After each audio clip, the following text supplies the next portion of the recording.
अब हम आते हैं तिलक राम और संतलाल महतो के केस के ऊपर।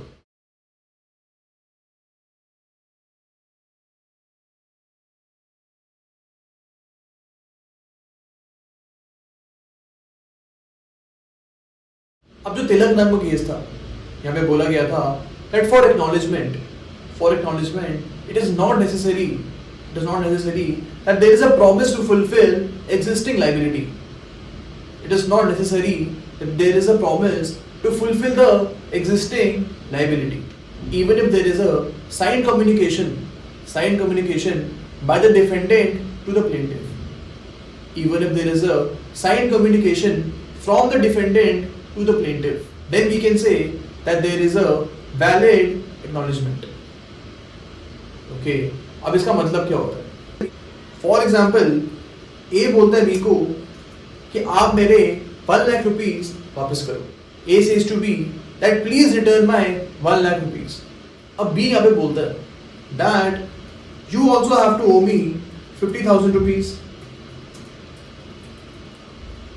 आपको भी मेरे को 50,000 रुपए देने हैं, तो यहाँ पे आप सेट ऑफ कर लो,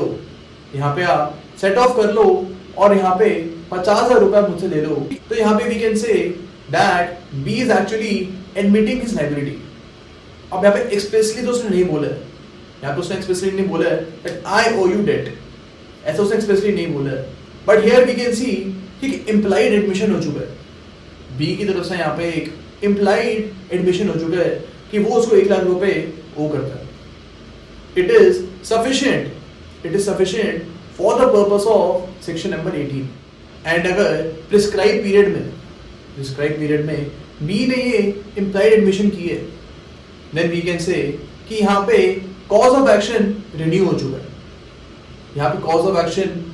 चुका है, and fresh limitation period इस डेट से स्टार्ट हो जाएगा. यानी जिस डेट पे implied admission हुआ है, इस डेट से आप एक फ्रेश लिमिटेशन पीरियड स्टार्ट कर दोगे. ओके, तो ये हमको इस केस में बताई गई है. इसके अलावा यहाँ पे ये भी बोला गया that acknowledgement does not create a new cause of action.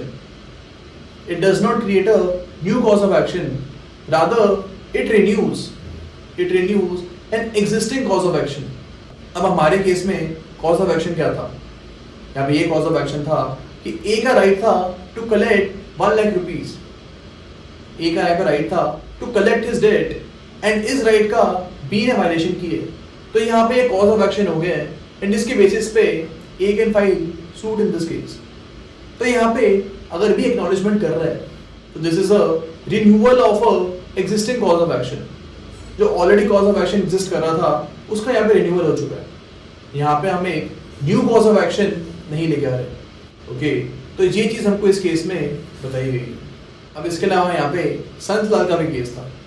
इस केस में बोला गया था that if the acknowledgement is made after the prescribed period but before the filing of suit, then we can say that it is a valid acknowledgement.